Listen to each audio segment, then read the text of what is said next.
जोगी,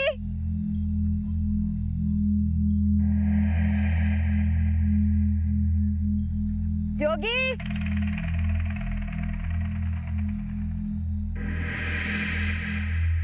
जोगी।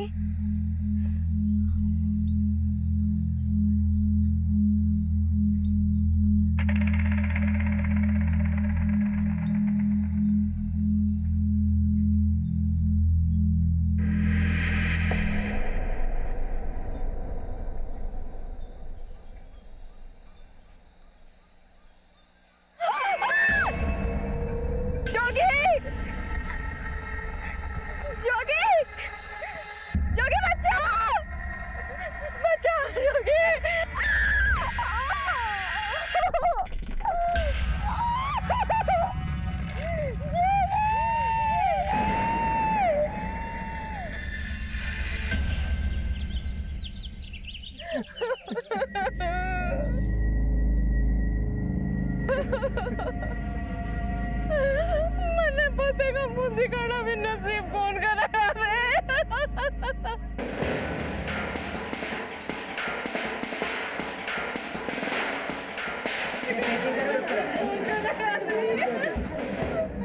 हटिए हटिए हटिए पीछे हटिए, चलिए हटिए पीछे, पीछे हो जाओ, पीछे होइए आप।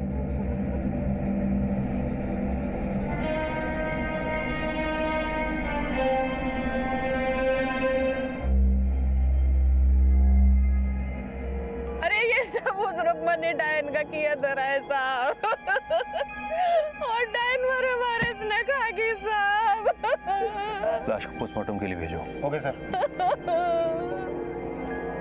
पैरों तले जमीन खिसक जाना, इस कहावत की अनुभूति से भी ज्यादा विचलित कर देने वाली ये घटना राजस्थान भीलवाड़ा के मौदा गांव में घटी। हमलावर गर्भवती कजरी के दोनों पैर काट कर ले गए और उसके बचे खुचे शरीर ने तड़प तड़प कर प्राण छोड़ दिए। उसके निढाल अपाहिज शरीर में पल रहा बच्चा गर्भ के अंधेरे में ही जिंदगी की रोशनी से महरूम रह गया।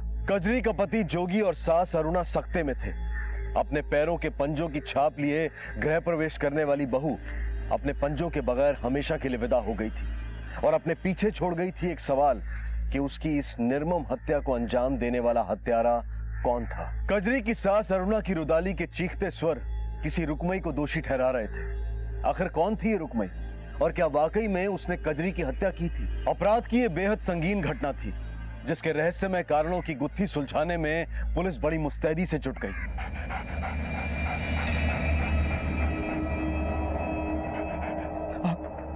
साहब जब मैं कजरी ने ढूंढते यहाँ आयो साहब, तुम्हारी कजरी यहाँ तड़प रही थी साहब। ढूंढते आयो मतलब?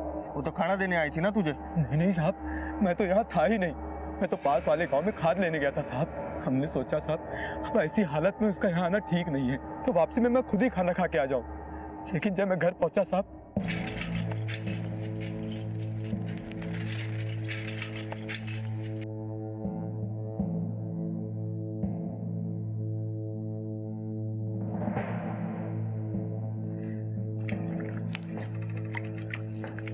कजरी, कजरी। अरे जोगी तू क्या हो? कजरी तो थारे वास्ते खेत में खाना लेर गई है और बिन्ने तो बड़ी देर होगी बेटा, हाल तक आई भी कोनी। पर तू अन्नी ने कहीं कर रहे हो? मैं तो बाजार गयो तो सोचो वापसी में खाना खाते हुए चलो। लेकिन माँ तू तो इतनी समझदार है ना, इस हालत में तूने उसे खेत में भेज दिया तो कहीं सर पे बिठाए रखूं कहीं? माँ तू भी ना। कजरी, कजरी,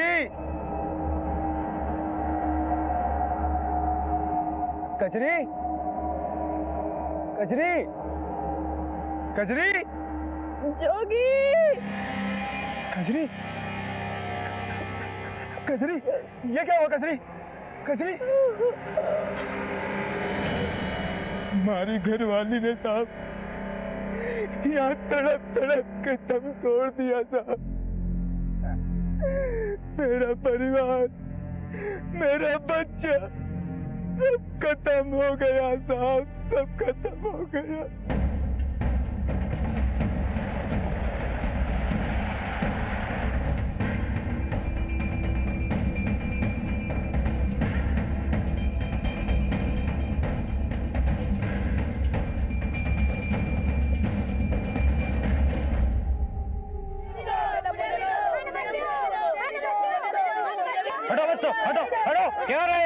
बैठे खा जाएगी सब। इधर बैठे इधर।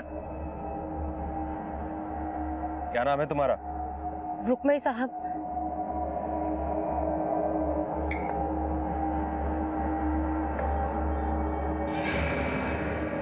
P low.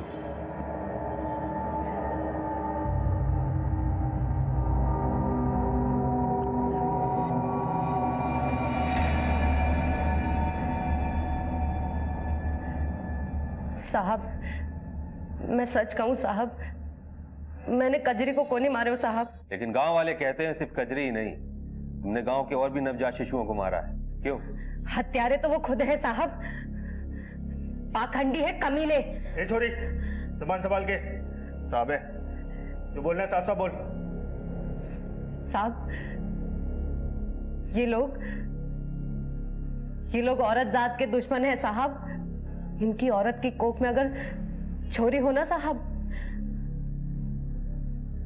तो ये उसको जिंदा नहीं रहने देते साहब। उसका गर्भपात कराकर उसका इल्जाम मारे सर मरते हैं साहब। साहब, कजरी साल भर पहले भी पेट से थी साहब। जब उसकी सास और घर वालों ने पता कराया कि उसके गर्भ में छोरी है, तो उसका भी गर्भपात करा दिया साहब। दफना दिया उस अजन्मी जान को, और उसका इल्जाम भी मर दिया मारे सर। और अब जब कजरी अपनी टाबर को पेट में लेके मर गई, तो भी इल्जाम मारे सर पे। कोई ऐसे ही आरोप नहीं लगाता, कोई ना कोई वजह तो रही होगी। वजह हमारी फूटी किस्मत है साहब। शादी के 3 महीने बाद हमारा आदमी खत्म हो गया साहब। तब तक हमारी गोद भी नहीं भरी थी साहब। एक मजबूर औरत को सहारा देने के बजाय ये सब लोग मने जली कट्टी सुना रहे हैं साहब। मने दोष दे रहे हैं साहब कि मैं अपना पति ने कहा कि साहब मैंने डायन किया है साहब। मैं नहीं करी साहब, मैं डायन को नहीं साहब।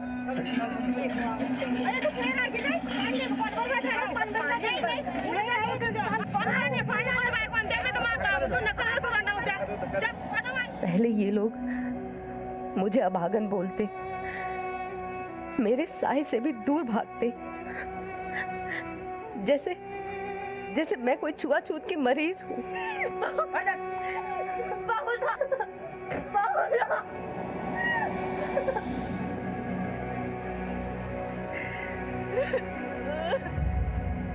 और फिर अपने पाप को मेरे सर मरने के लिए मुझे डायन बना दिया साहब।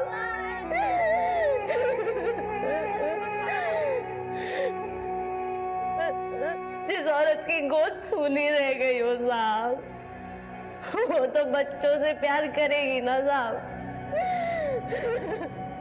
ये लोग अपने बच्चों को मेरे पास नहीं आने देते साहब। कहते मैं डायन हूँ, मैं हत्यारन हूँ, लेकिन धरती माता की सौगंध साहब, मैंने किसी को नहीं मारा साहब। कजरी को मैंने नहीं मारा। मैं नहीं हूँ डायन साहब, मैंने किसी के बच्चे को नहीं मारा साहब। रोइए नहीं, अब आप जा सकती हैं।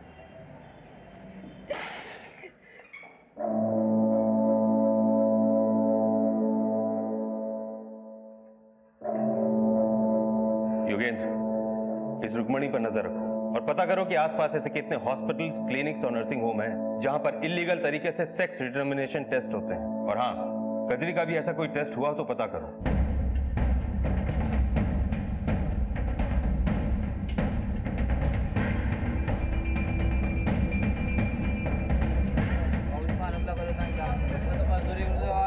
अच्छा, राम राम आया। राम राम सर, राम। और कैसे हो? बस ठीक है सर। अरे चाय दियो। सुल्तानपुर से आए हो। बिननी पेट से है। अच्छा। भैया, यहाँ कोई डॉक्टर है जो ये बता सके कि पेट में छोरा है कि छोरी? थारो काम भीड़ बड़ा मुसी, बट एक डॉक्टर है, बैठा जा। धन्यवाद।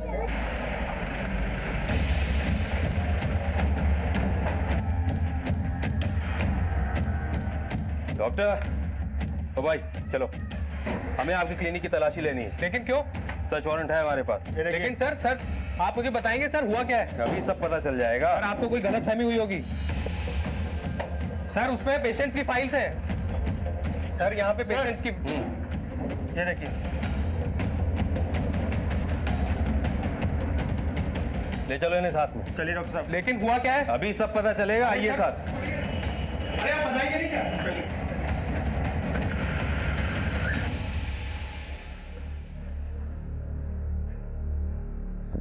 साहब आप बेवजह मुझे परेशान कर रहे हैं। कजरी की हत्या का मुझसे और मेरे क्लिनिक से कुछ लेना देना नहीं है। देख, ज्यादा होशियार मत बन, जितना पूछा है साहब ने उतना जवाब दे। इसके खिलाफ चार्जशीट तैयार करो। ये अपनी क्लिनिक में गैर कानूनी तरीके से सेक्स डिटर्मिनेशन टेस्ट करता है। बोलेगा या करूं तेरे खिलाफ केस फाइल?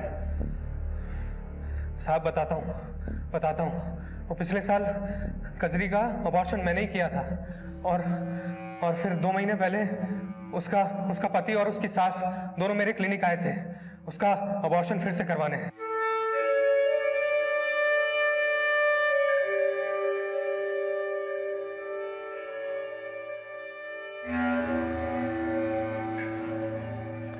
क्या हुआ डॉक्टर साहब? उसके गर्भ में छोरी है। छोरी? डॉक्टर साहब मने ये छोरी नहीं चाहिए, आप बच्चा गिरा दो। नहीं, पिछली बार भी मैं आप लोगों को ही बात करने से रोक नहीं पाई थी, अरे इस बार नहीं। क्या बोल रही है तू? हैं? बोल क्या रही है तू? माँ की बात काटेगी? डॉक्टर साहब मुझे ये बच्चा नहीं चाहिए। मैं अपनी बेटी को जन्म जरूर दूंगी, नहीं करवाना मुझे गर्भपात। देख कजरी मेरी बात सुन। कजरी? मेरी बात सुन। अच्छा किया तुमने जो सच बता दिया, लेकिन जो क्राइम तुमने किया है उसकी सजा तुम्हें जरूर मिलेगी। सर गांव वालों से पूछताछ में एक बात सामने आई है कि कजरी की हत्या से पहले उसका पति अक्सर उसे पीटा करता था और उसकी सास भी उसे पसंद नहीं करती थी।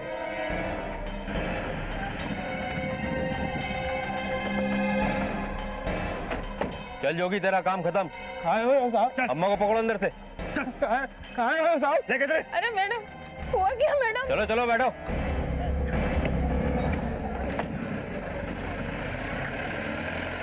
खुद एक औरत होके तो अपनी जात की दुश्मन बन गई, शर्म क्यों नहीं आई तुझे? साहब वंश छोरियों से को नहीं, छोरों से आगे बढ़े हैं साहब।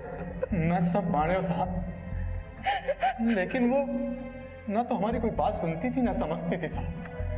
बस इसी बात से गुस्सा था, लेकिन उसे मारा नहीं साहब हम लोगों ने। जो एक जन्मी छोरी को मार सकते हैं, वो एक बेसहारा गर्भवती को तो मार ही सकते हैं। ऐसे ही अपनी घरवाली को पीटा था ना, जबकि वो गर्भवती थी।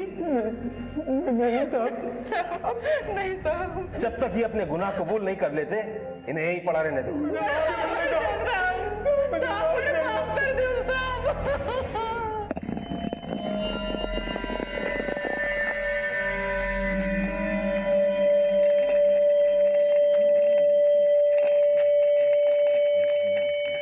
बस बेटा बस इधर ही उतार। तू जार बलि का जानवर ले रहा, बलि का जानवर बिना संकल्प पूरा को नहीं हो। हाँ? ठीक है माँ, जा बैठे पूजा कर, मैं जानवर लेके आ रहे हूँ। हाँ।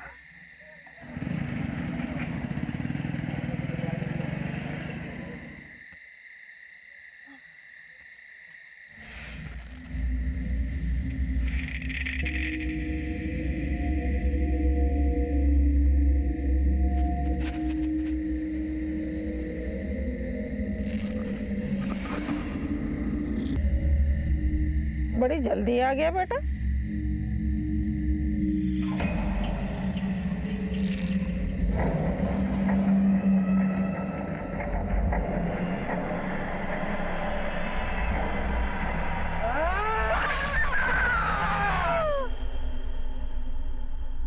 शायद कोई जानवर काट गया हो ना भाइयों, लगता है किसी ने कुल देवी को इसकी बलि दे दी।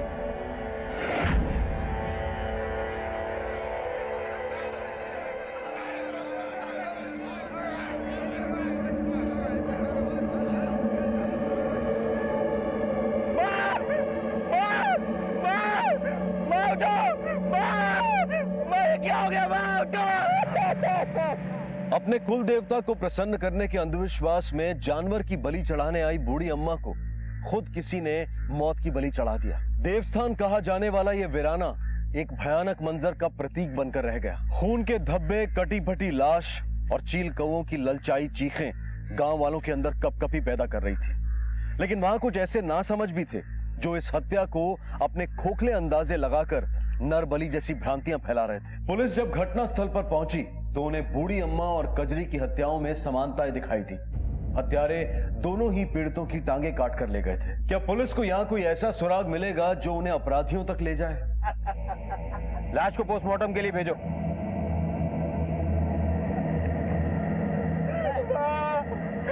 साहब, मेरी माँ तो कुल देवता को जाना चढ़ाना चाहती थी और मैं उन्हें यहाँ लेकर आया था साहब। उन्हें हाथ छोड़कर मैं जानवर लेने चला गया साहब, और जब मैं वहां से आया तो तुम्हें किसी पे शक है? मुझे कुछ समझ में नहीं आ रहा साहब। बोला मेरी माँ को कोई ऐसे क्यों मारेगा? योगेंद्र, आसपास देखो, कहीं ना कहीं कोई ना कोई सुराग हमें जरूर मिलेगा।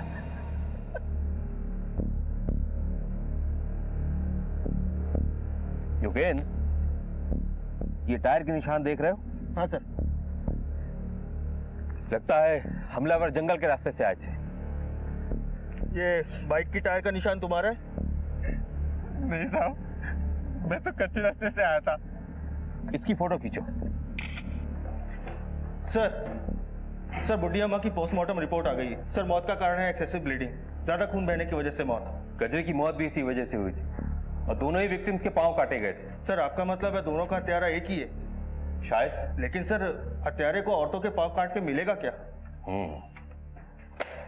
यही तो पता लगाना है कि उंगली मार डाकू के बाद ऐसा कौन सा आदमखोर पैदा हो गया है जिसे औरतों की उंगलियों में नहीं बल्कि पंजों में दिलचस्पी है। सर, गिन्ना गांव में औरतों के पंजे काटने वाली एक रिपोर्ट सामने आई है। सर, मुझे लगता है ये कोई बहुत बड़ा गिरोह है और अगर ये जल्दी नहीं पकड़ा गया तो काफी लोग इसका शिकार बन सकते हैं। ठीक है, चलो गिरना गांव चलते। योगेंद्र, फिलहाल इन्हें छोड़ दो। इनसे कहना ये गांव से बाहर नहीं जाए और डेली थाने में आके हाजिरी लगा दे।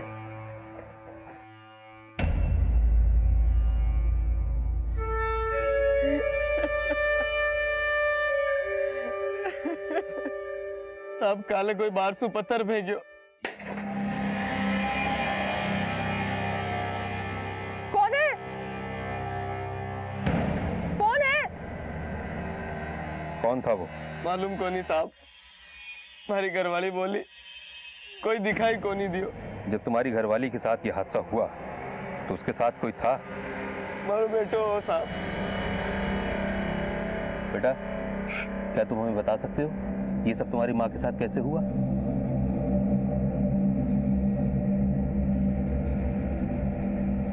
दुखी, तू बकरियानो ध्यान रख जो। मैं आई जरा ईंधन की लकड़ियां लेके। ठीक है माँ।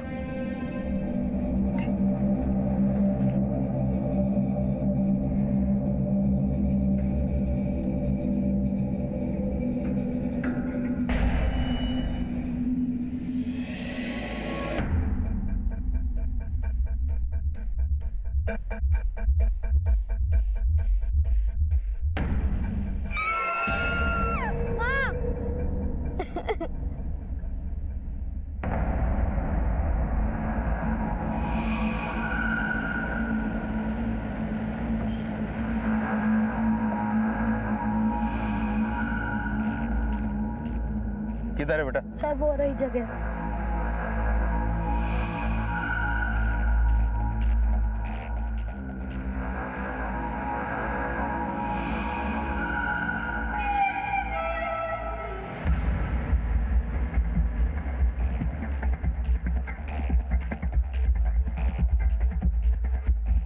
योगेंद्र, ये मुझे बाइक के टायर्स के मार्क्स लग रहे हैं। इनके फोटोग्राफ्स करो।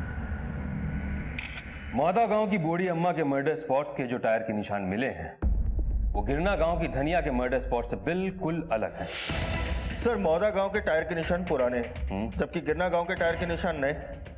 इसका मतलब ये हुआ कि मर्डरर्स ने अम्मा की हत्या करने के बाद अपने बाइक के टायर्स चेंज करवाए और फिर उसके बाद धनिया के मर्डर को अंजाम दिया।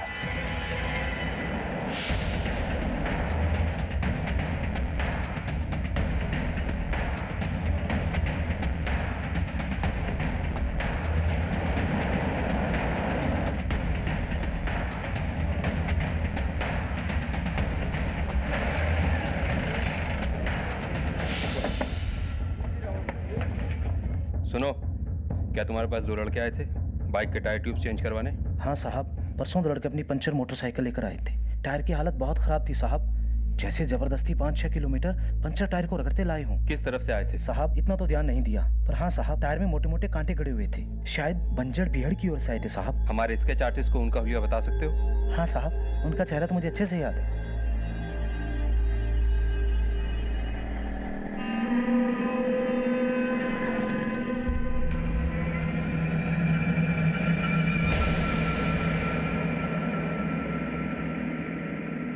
जल्दी जल्दी खाना बांध दे, आज फिर देर हो गई है। अजय खाना तो कद का तैयार है। और सुनो, हाँ। दफ्तर से आज थोड़ा जल्दी आ जाना। ठीक है हमारी लड्डू। ये माँ क्यों ना जगी अभी तक? रात को दवाई लेकर सोई थी, हो सकता है नींद के नशे में सोई हुई हो। पर अब तो सवेरा हो गया, जगा के चाय नाश्ता करा दे। मैं जाऊं के देखती हूँ। माँ जी, ओ माँ जी, माँ जी, माँ जी! हाँ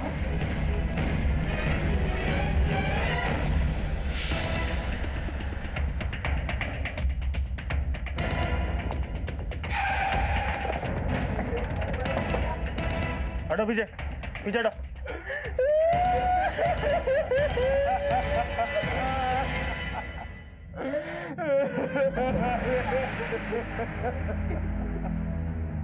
ये सब कैसे हुआ? मेरी माँ को कमरा खोलकर सोने की आदत थी। बंद कमरे में दम घुटता था उनका, हमें क्या पता था। लाश को पोस्टमार्टम के लिए भेजो। सर, चलो बाहर चलो। चलो। चलिए चलिए बाहर चलिए। ये बहुत ही खूंखार अपराधी है। देखो, इसको तुमने पहले कहीं देखा हो तो बताओ। तुमने इस आदमी को कहीं देखा है? इन लड़कों ने कई औरतों के कत्ल किए हैं। ध्यान से देखो। देखो बेटा, तुमने कहीं देखा? इधर आओ। आपने इसको देखा है? हाँ साहब, इनके पास एक मोटरसाइकिल थी साहब। मैं पक्के रास्ते से गांव की तरफ आ रहा था, तो दोनों बड़ी तेजी से मोटरसाइकिल पर बैठे और सुल्तानपुर की तरफ निकल गए। सुल्तानपुर? योगेंद्र, सुल्तानपुर जाने वाली सारी गाड़ियों की चेकिंग होनी चाहिए। हर तरफ नाकाबंदी कर दो। ये दोनों बच के जाने नहीं चाहिए। चलो। अरे बहुत दिनों से बोल रही थी ना कि दाल बाटी नहीं खिलाते हैं, आज तुम्हें दाल बाटी खिलाता हूँ। बैठ। मैं छोटो, अरे ऑर्डर शॉर्डर ले जाओ। सुनिए जी। हाँ बोल। जी वो जरा जाना है। वहाँ क्या? जी वहाँ। और नहीं तो कहाँ?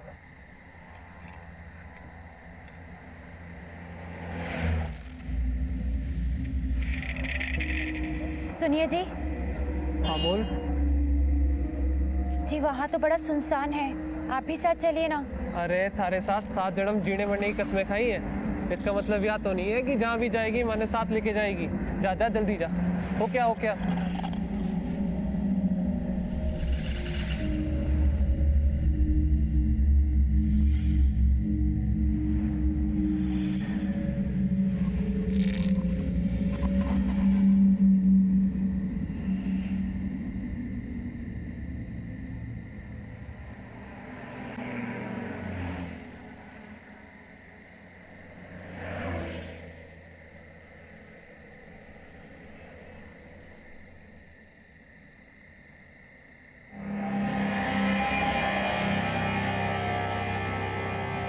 अरे छोटो, अरे कहाँ मर गया हो? जल्दी आ।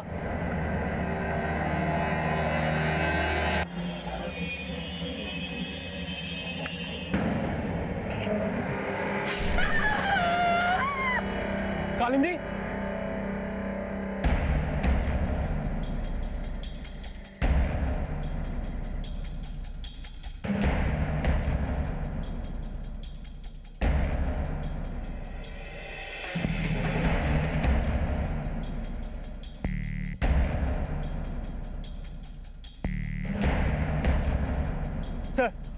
कोई खबर? नहीं सर, पर नाकाबंदी जारी है। और सर, रात को जिस हाईवे वाले ढाबे पर औरत के पैर काटे गए थे, उसकी पोस्टमार्टम रिपोर्ट आ गई है। Same reason, excessive bleeding. Hello, क्या?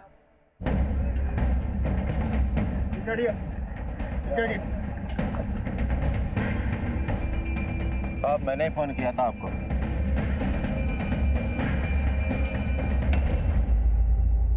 जिसने भी ये किया है इंसान नहीं हैवान है, कमीन के बीच। युगेन सर सारे पैर को लैब टेस्ट के लिए भिजवाओ। सर कटे पैरों का डीएनए टेस्ट हो गया है। कजरी, धनिया, बुढ़िया मोया समेत जितने भी विक्टिम्स थे सभी के डीएनए टेस्ट मैच हो गए और वो कटे पैरों के हिस्से उन्हीं के थे सर। Any other information? एक बात और सामने आई है, जितने भी विक्टिम्स के पैर कटे थे उनके पैरों में चांदी के कड़े थे और बुढ़ी अम्मा के पैरों में तो आधा आधा किलो के कड़े थे सर। इसका मतलब ये हुआ कि उन हमलावरों ने उन औरतों के पांव को सिर्फ इसलिए काटा क्योंकि उन्होंने उसमें चांदी के कड़े पहने हुए थे। Eugen come with me. ये रहा भिलवाड़ा, राइट? मौदा, वर्दी, गिरना, जसदा और सुल्तानपुर, इन्हीं इलाकों के बीच में सारी वारदात हो रही है, isn't it? हमने यहां हर जगह नाकाबंदी कर रखी है, लेकिन फिर भी वो हमलावर हमारी गिरफ्त में नहीं आ पाए हैं। ये यहीं रह के ऑपरेट कर रहे हैं। योगेंद्र, वो चांदी बेचते हैं। समझ गया सर। इन इलाकों में जितनी भी गहनों की दुकानें हैं सब जगह तहकीकात करते हैं।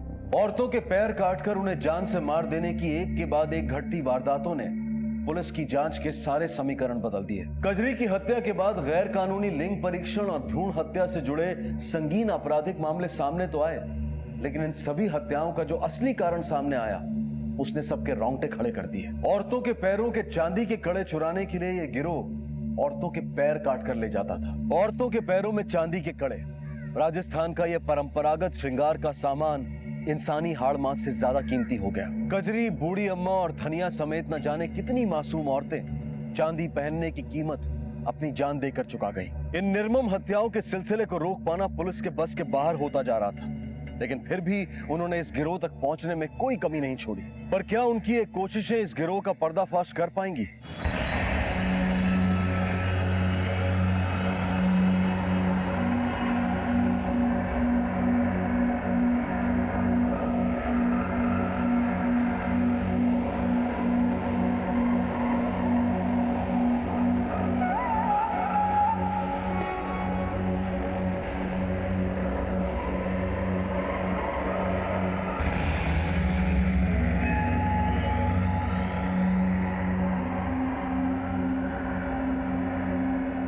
छोटू, हाँ काम चालू कर दे।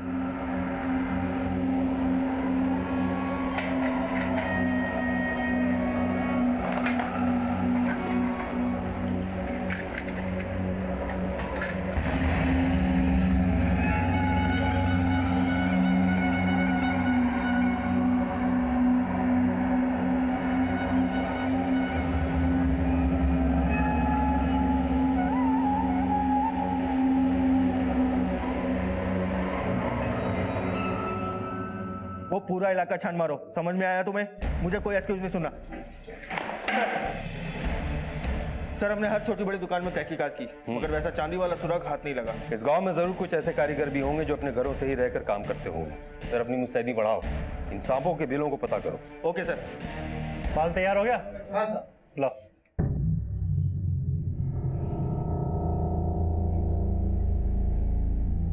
हींग लागे ना फिटकरी और रंग भी आवे चोखा।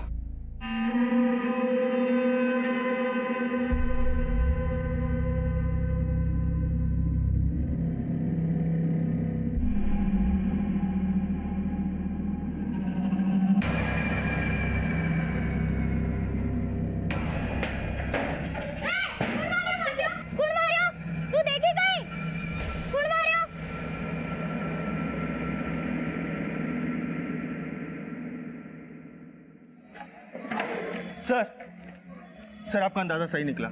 बेटी गांव में एक मनोहर नाम का आदमी है जो पहले आर्टिफिशियल ज्वेलरी का काम किया करता था, लेकिन आजकल चांदी का बिजनेस करता है सर।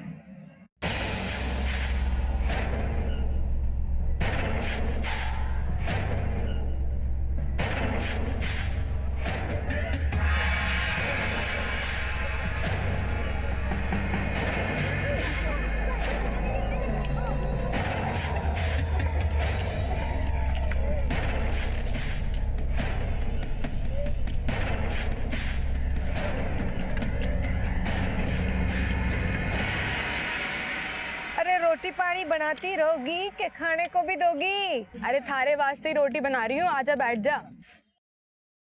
ए कोयले खान की हीरा, अरे कट्ठे चांदी करा रही से आज। रजदी गांव के घर में निशान बना के आई हूँ, जाके लूट आई है चांदी। घर पूरा वीरान है और दिन में घर की औरत कुआं पर पानी भरने जाती है। भाया, अब थे इतनी चांदी ले रहा हो तो मैं अपने बनावट के पैसे छोड़ देता हूँ। बोलो, अब तो खुश? अब जो चांदी का भाव है तोल के उतने पैसे दे देना। भाया मन में विश्वास ना होवे, चांदी तो काली पड़ जाती है, ये तो चमक रही है। तू आदमी भोला है पर मैं बेईमान कौन? तेरे को तसल्ली करनी है तो चल अंदर। आओ भाया, चांदी बस चांदी होती है, नई पुरानी ना होती। अरे काली पड़ी चांदी को भी पिघला के नई बना देते हैं।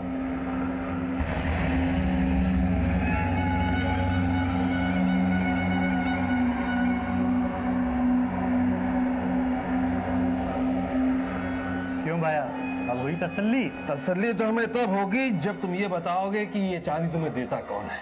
चल क्या छोड़ो, बताओ साहब, बस करो साहब, वो बताता हूँ मैं। साहब दो बंजारन है साहब, पता नहीं कहाँ से चांदी के भारी भारी कड़े लेके आती है साहब। सच कह रहा हूँ साहब, इससे ज्यादा मैं कुछ नहीं जानता साहब। मैं तो बस उससे चांदी खरीद लेता हूँ साहब, कम दाम पे। कहाँ रहती है वो? बंजारन है साहब, उनका क्या ठिकाना, पर हाँ जब भी उनके कोई माल हाथ लगता है तो वो पीसीओ से फोन करके बुला लेती है साहब। योगेंद्र, आसपास जितने भी बंजारों के ठिकाने हैं वहां जाके पता करो, ये सच बोल रहा है कि झूठ? सर,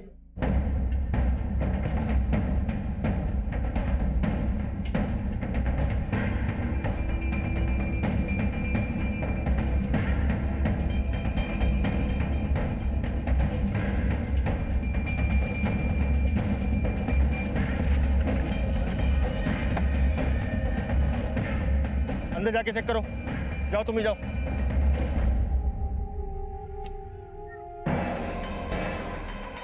कोई मिला?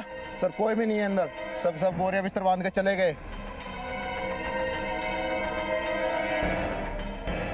सर, बीडी गांव के पास एक बंजारों का ठिकाना है, लेकिन यहाँ कोई नहीं मिला, लगता है सब भाग गए। Okay sir.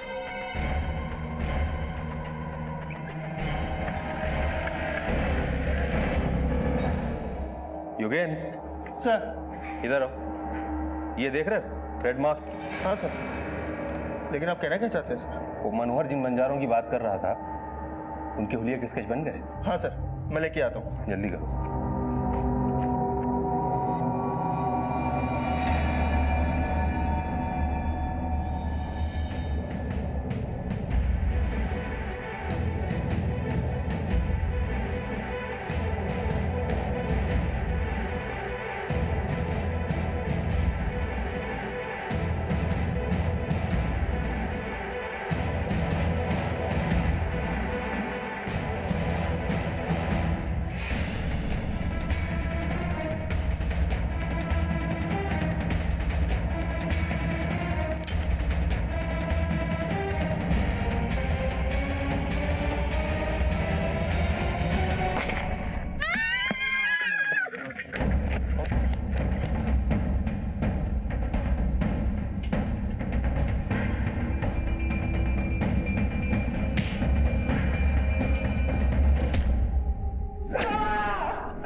उतारो सालों नीचे, उतारो।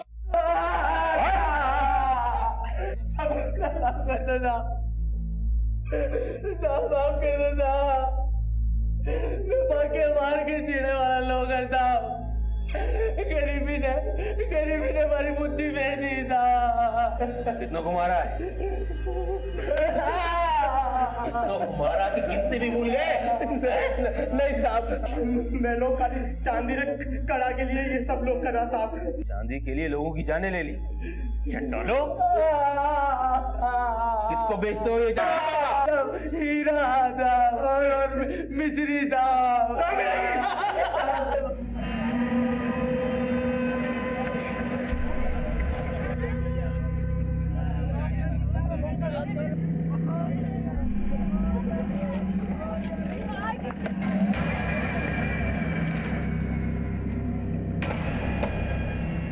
हटो पीछे हटो, पीछे हटो। चलो सब साइड में जाओ, इधर आओ, लाइन से खड़े हो।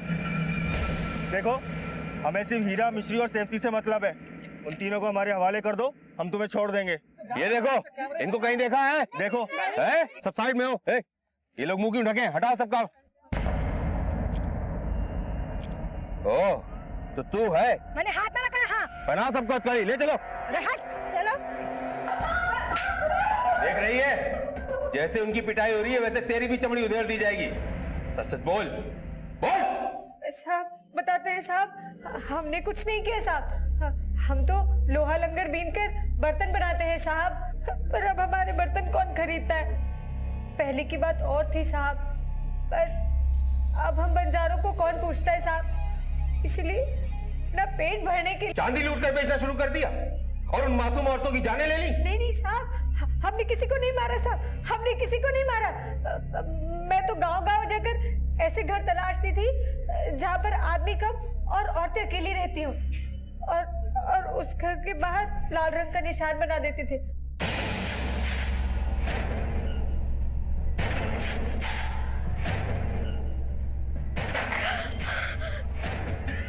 कौन है?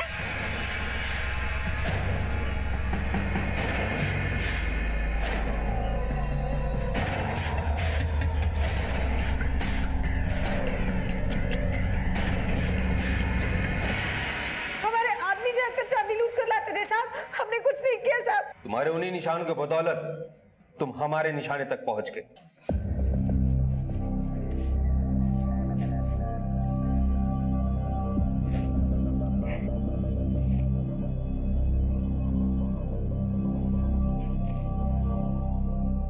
एक जगह से दूसरी जगह पलायन करने वाले बंजारों के रेले में मौत के कुछ ऐसे सौदागर थे जिन्होंने कुछ स्थानीय आवासियों को जिंदगी के अंतिम पलायन की ओर भेज दिया, जहां से वो कभी लौटकर नहीं आ सकते। सभी अपराधियों को उनके अपराध के अनुसार सजा सुनाई गई, जो कुछ भटके हुओं को समय रहते सुधर जाने की सीख देती है, और आम इंसान को भी, कि वो इन अपराधियों का निशाना बनने से पहले ही सतर्क हो जाए। अब मैं अनूप सोनी आपसे विदा लेता हूं, फिर मुलाकात होगी अगले एपिसोड में एक और चौंका देने वाले केस के साथ। तब तक अपना और अपने परिवार का ख्याल रखें और देखते रहें क्राइम पेट्रोल डायल 100। सबक एक को, सीख हम सबको। जय हिंद।